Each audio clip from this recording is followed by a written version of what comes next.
The trays were heavy, cutting into the callus forming at the base of my thumb, a constant, dull throb that reminded me of exactly where I was in the world. The restaurant was a cavern of low light and high stakes, the kind of place where the air conditioning was kept freezing to preserve the immaculate makeup of women who had never scrubbed a floor in their lives. I adjusted the collar of my uniform, the stiff fabric scratching against my neck, and kept my eyes trained on the floor tiles. Invisibility was the currency I traded in now. For 3 years, I had been a ghost, a shadow drifting through the service entrances of a city that didn't care to learn my name. I was Zara here. Just Zara. Not the woman who had once worn silk that cost more than my current annual rent. Not the woman who had run into the night with nothing but the clothes on her back and a terrifying secret curled in her belly. My manager, a man with grease in his pores and disdain in his eyes, snapped his fingers near my ear, startling me out of the mental fog. He pointed toward the VIP section, the raised platform bathed in golden light where the shadows were deepest and the privacy most expensive. "Table 4 needs water." "Don't embarrass me," he hissed. I nodded, swallowing the metallic taste of anxiety that coated my tongue. I grabbed the crystal pitcher, the condensation slick against my palms, and began the long walk across the velvet carpet.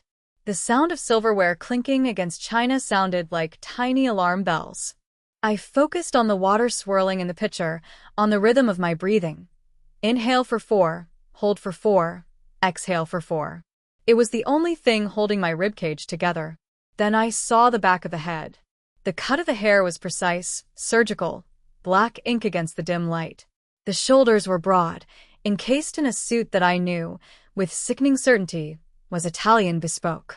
My heart hammered a frantic rhythm against my sternum, a trapped bird desperate to break the bone. I froze, the water trembling in the glass vessel. It couldn't be. The city was too big, the world too chaotic for fate to be this cruel.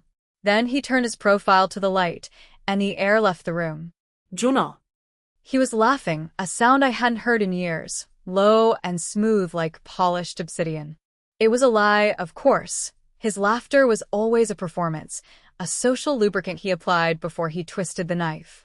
Beside him sat a woman, a vision of porcelain perfection, her long dark hair cascading over shoulders wrapped in cream cashmere. She was Korean, beautiful in a fragile, bird-like way that made my stomach churn with a mix of pity and nausea. She was smiling at him, her hand resting on his forearm, displaying a diamond that caught the overhead light and fractured it into 1,000 mocking rainbows. It was the ring. Not the exact one I had left on the bedside table 3 years ago, but a cousin to it, a symbol of ownership disguised as a promise. I couldn't move. My feet were lead, rooted to the plush carpet. I needed to turn around, to drop the pitcher, to fake a faint, anything to escape the orbit of the black hole sitting at table 4.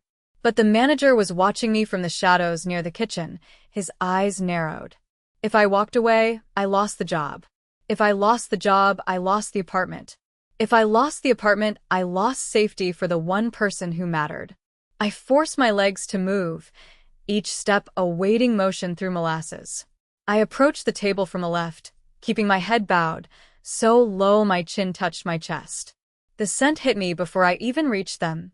Sandalwood, cold rain, and the faint, coppery tang of something dangerous. It was the smell of my nightmares. "Water, sir?" My voice was a rasp, unrecognizable even to me. I poured without looking up, watching the liquid rise in the crystal goblet, praying the tremble in my hand wouldn't betray me. Junho didn't look at me.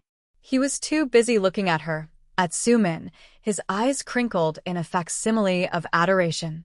"Thank you," he said, the politeness of his tone chilling my blood. He didn't know. He didn't know. I finished pouring for Sumin, who offered a distracted smile, her attention entirely fixed on the man who would eventually consume her. I turned to leave, the relief washing over me so violently I nearly stumbled. "Wait," the word was soft, spoken at a volume that required no effort, yet it stopped me as effectively as a physical blow. I stopped, my back to them, clutching the empty pitcher against my stomach like a shield. The restaurant noise seemed to drop away, leaving only the hum of the ventilation and the roaring of blood in my ears. "You missed a spot," Junho said. I turned slowly, fighting the urge to bolt for the fire exit. He was pointing a manicured finger at the tablecloth, where a single, tiny droplet of water had marred the pristine white linen. It was a test. It was always a test with him. I reached for the napkin in my apron pocket, my hand dark against the white cloth, shaking visibly now.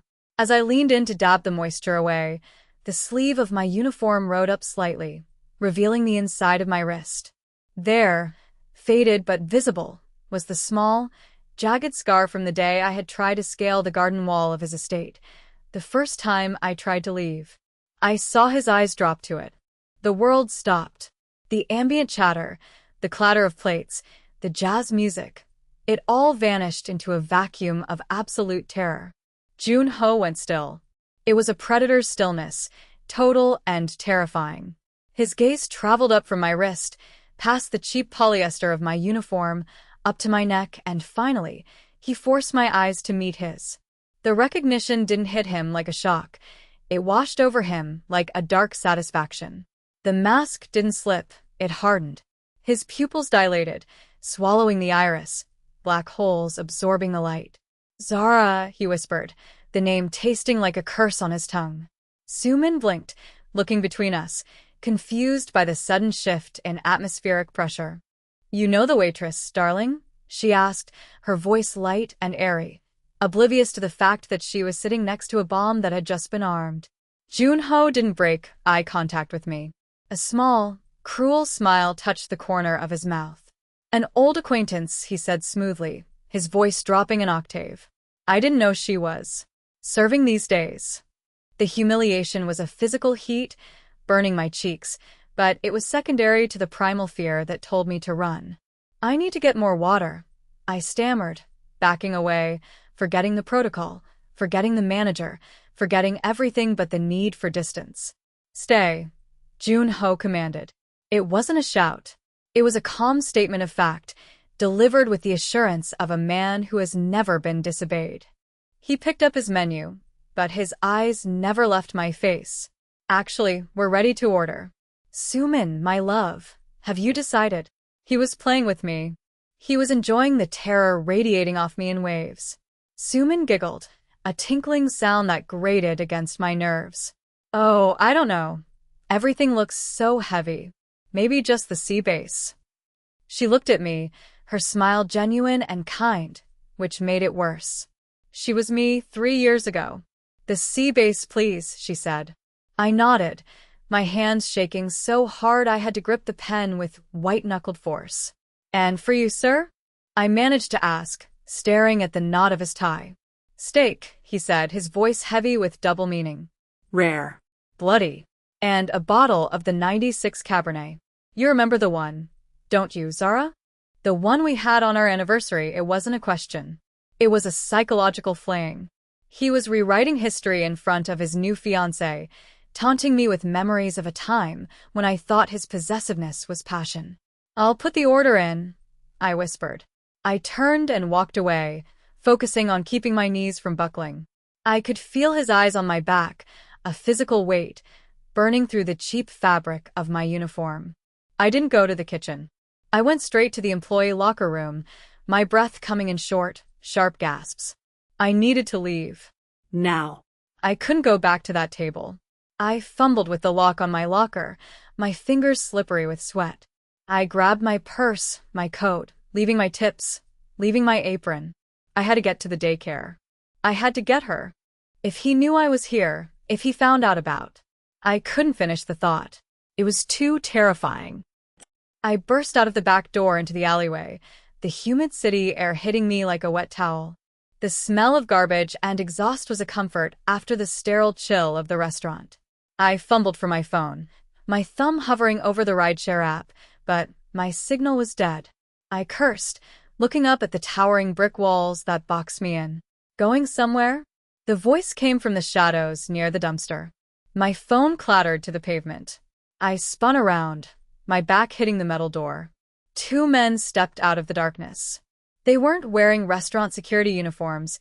They were wearing black suits, identical to the ones Junho's bodyguards always wore.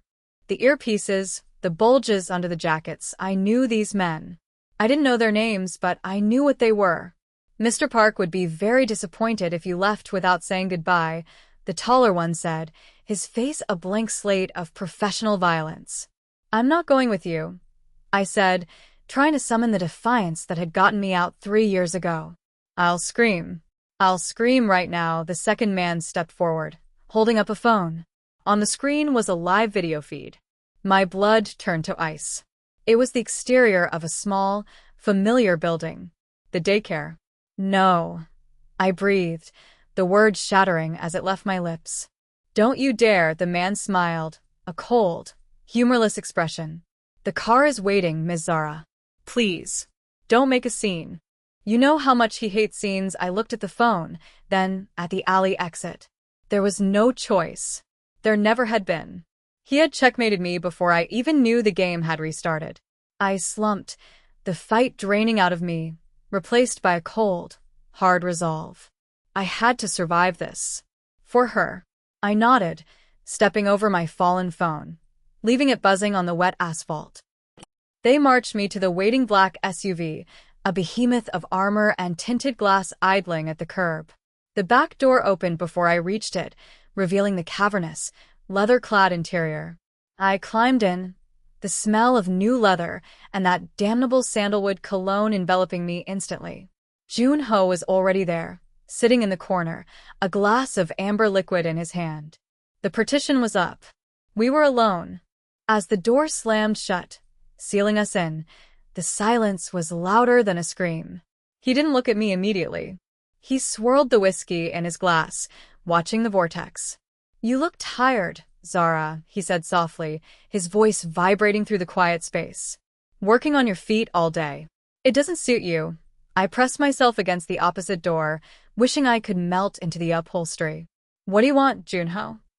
I asked, my voice trembling but clear. You have a fiancé. You have a life. He finally looked at me then, and the intensity of his gaze made me feel like I was naked. I have a fiancé, he agreed, tilting his head. Sumin is suitable, obedient. But she isn't you. He reached out, his hand hovering near my face. I flinched, bracing for a blow, but his fingers merely grazed my cheekbone, a touch that was terrifyingly gentle. Why did you run? He asked, as if asking about the weather. I gave you everything. A palace. Gold. Safety. It was a cage. I spat, the anger flaring up through the fear. And I would rather starve in the street than be your pet. His eyes hardened, the softness evaporating. He leaned forward, encroaching on my space, suffocating me. And yet, he murmured, his thumb tracing the line of my jaw, here you are. Starving. Serving others. And wearing cheap shoes that hurt your feet. He glanced down at my worn sneakers, then back up to my eyes. Where is it, Zara? The question hung in the air, heavy and loaded. Where is what? I feigned ignorance, though my heart was pounding so hard I thought he could see it through my shirt. The money? He laughed then, a dry, sharp sound. I don't care about the money you took. You know what I'm asking? He leaned in closer, his breath hot against my ear. Where have you been hiding for 3 years? And who have you been hiding with? Nobody. I lied, the word tasting like ash on my tongue. I kept my gaze fixed on the leather partition, refusing to look at the man who had once been my entire world. The car hummed beneath us, a silent beast cutting through the rain-slicked streets of the city that had failed to hide me. Junho sighed, a sound of disappointment that grated against my nerves more than his anger ever could. He shifted his weight, the leather creaking, and I felt the heat of his body move closer. His hand, warm and heavy, landed on my knee, his fingers curling possessively over the rough fabric of my work trousers. I stiffened, every muscle in my body locking up, but I didn't pull away. I couldn't. To pull away was to invite a chase, and I had no energy left for running. Nobody, he repeated, testing the weight of a lie. His thumb began to stroke the inside of my knee in a slow, rhythmic circle, a gesture so familiar it made my chest ache. You were never a good liar, Zara. You wear your heart in your eyes. It's why I fell for you. It's why I kept you. He leaned in, the scent of expensive whiskey and sandalwood overwhelming my senses, drowning out the smell of the grease and stale cleaning fluid that clung to my uniform. I have a life, Junho, I whispered, my voice trembling. A quiet life. I don't want your world. I don't want the blood, or the money, or the fear. He laughed softly, his breath ghosting against the sensitive skin of my neck. Fear, he murmured, his lips brushing against my pulse point. I never gave you fear, Jagia. I gave you power.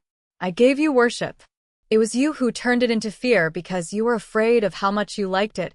His words were a poisoned dart, striking true. I closed my eyes, fighting the traitorous memory of his hands on me in the dark, the way he would worship my body like a holy relic, the way his obsession had felt like the only safety in a chaotic world until it became a prison. And what about her? I asked, deflecting, grasping at the image of the woman in the restaurant. Sumin. She thinks you're a businessman. She thinks you're kind. Junho pulled back slightly, just enough to look me in the eye. His expression was bored, dismissive. Sumin is a merger. A signature on a contract. She is porcelain, pretty to look at, easy to break, and entirely hollow. He reached up and tucked a loose curl of my hair behind my ear, his touch lingering on my cheek. You are not porcelain, Zara. You are iron. You are the fire that burns the house down. Did you really think a diamond ring on another woman's finger would change what you are to me? The car slowed, the gravity of the turn pulling me toward him, and then we were descending. The light from the street lamps vanished, replaced by the clinical, fluorescent glare of a private underground garage. I knew this building. I knew the silence of these concrete walls. My stomach dropped as the car came to a smooth halt. The lock clicked open, but I didn't move. I couldn't breathe. Home, Junho said, the word heavy with finality. He stepped out, his movements fluid and commanding, and extended a hand to me. It wasn't an offer, it was a summons. I looked at his hand. The large palm, the long, elegant fingers that could snap a man's wrist or paint a masterpiece, and then I looked at the security details standing by the elevator. There was no escape. I placed my hand in his. His fingers closed over mine, tight, warm, an iron shackle wrapped in velvet. He pulled me out of the car, not roughly, but with an inexorable force that told me I was no longer Zara the waitress. I was his again. We walked to the elevator in silence, the echo of our footsteps the only sound in the cavernous garage. He didn't let go of my hand. He held it against his chest, right over his heart, forcing me to feel the steady, slow beat of it. You're trembling, he noted as the elevator doors slid shut, sealing us in a box of gold and mirrors. I'm cold, I lied again. He turned to me, blocking out the reflection, blocking out the world. He began to unbutton his suit jacket, his eyes never leaving mine. Then let me warm you. He draped the heavy jacket over my shoulders, the silk lining instantly warming my skin. It smelled intensely of him, a sensory overload that made my knees weak. I missed this, he whispered, stepping into my personal space until our bodies were touching. The way you look at me like you want to kill me or kiss me. I haven't decided which I prefer. The elevator doors opened directly into the penthouse, revealing a sprawling expanse of marble, glass, and dark wood. It was exactly as I had left it 3 years ago, a mausoleum of wealth preserved in amber. The floor-to-ceiling windows looked out over the city skyline, a billion glittering lights that represented millions of people who were free, while I stood in a tower of gold, trapped. Junho guided me into the living room, his hand shifting to the small of my back, searing heat through the fabric of my uniform. I hate this thing, he murmured, pinching the cheap polyester of my waitress blouse. It smells of other people. It smells of servitude. He walked me to the center of the room and turned me to face him. The city lights cast long shadows across his face, making him look like a beautiful, vengeful god. Go and change, he commanded softly. Your closet is untouched. The silk robes, the dresses. I burn nothing. I threw nothing away. I stared at him, horror and fascination warring in my chest. You kept everything? I asked. For 3 years. He smiled, a dark, twisted expression that chilled me to the bone. I knew you would return. Birds always return to the nest, even if they fly into a storm first. He walked over to a crystal decanter and poured a glass of dark red wine. Go. Wash that scent off your skin. Put on something that feels like you. When you come back, we will eat. Real food. Not the scraps you've been living on. I retreated to the master bedroom, my legs moving on autopilot. The room was a sanctuary of soft grays and deep blues, the bed massive and imposing. I walked into the walk-in closet and my breath hitched. It was true. My clothes were there. The emerald silk gown he had bought me for my birthday. The cashmere sweaters. The rows of shoes. It was as if I had died, and this was a shrine to my memory. I stripped off the waitress uniform, leaving it in a heap on the floor, and stepped into the shower. I scrubbed my skin until it was pink, trying to wash away the fear, trying to wash away the restaurant, trying to wash away the last 3 years of struggle. But I couldn't wash away him. He was under my skin, in my blood. I wrapped myself in a robe of midnight blue silk, the fabric cool and slippery against my skin, and stared at myself in the mirror. I looked like the woman I used to be, pampered, expensive, owned. But my eyes were different. They were harder. Haunted. I walked back out to the living room. Junho was waiting on the velvet sofa, his tie loosened, the top button of his shirt undone. He looked up as I entered, and the hunger in his eyes was naked and terrifying. Better, he breathed, setting his glass down. Much better. You look like a queen again. My queen, he patted the cushion beside him.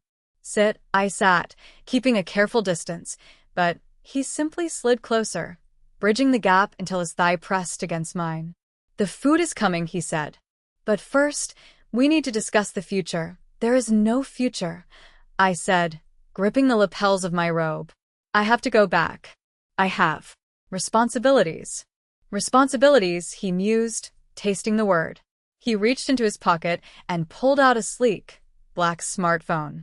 He tapped the screen and held it up for me to see. The blood drained from my face, leaving me dizzy. It was a photo. A high-resolution, candid photo taken from a distance. It was of a little girl playing in a park, her curly hair bouncing as she chased a pigeon. Her skin was a blend of rich cocoa and honey, her eyes shaped like almonds, dark, intelligent, intense. My daughter, Amani. She is beautiful, Junho said softly, his voice filled with a strange kind of wonder. She has your nose. Your defiance. He looked at me, and for the first time, I saw a crack in his composure. His eyes were shining with a dangerous emotion. Did you think I wouldn't know? He whispered. Did you think you could hide my blood from me? I lunged for the phone, a feral sound ripping from my throat, but he caught my wrists easily, holding them in one hand. She's mine, I hissed, tears streaming down my face. She's nothing to do with you. I left before I knew. I raised her. She doesn't know you. Junho pulled me closer, pinning my hands to his chest. She will, he vowed, his voice a low rumble. She is a park. She is royalty. And you had her living in a closet? Wearing secondhand clothes? While I sat here in a palace. His anger flared then, hot and righteous. You stole 3 years from me, Zara. 3 years of her life. I should punish you for that. But I won't, he continued, his voice dropping back to that terrifyingly gentle caress. He released my wrists and cupped my face, wiping away a tear with his thumb. Because you gave me her. And because you are here now, I shook my head, sobbing silently. Please, Junho. Let us go. She's happy. She's safe. Safe? He scoffed. In that neighborhood? With a daycare that has a broken lock on the back gate? No. She was never safe. She was vulnerable.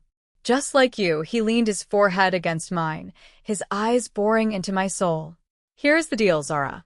Listen closely, because I will only offer it once. I stopped breathing, waiting for the cage to snap shut. You stay. Here.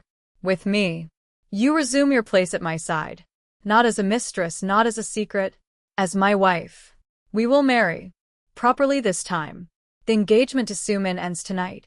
I try to pull back, but he held me firm. And Amani, he said the name with possessive reverence. Amani comes home. She will have the best schools. The best security. She will never know hunger. She will never know cold. She will be the princess of this city. He paused, letting the offer hang in the air, glittering and poisonous. Or, his eyes darkened, you can try to leave again. But if you do, I will take her. I have the lawyers, the judges, and the money to prove you are unfit. I will take sole custody, and you will never see her again. The ultimatum hung between us, a blade pressed against my throat. He wasn't bluffing. I knew he wasn't bluffing.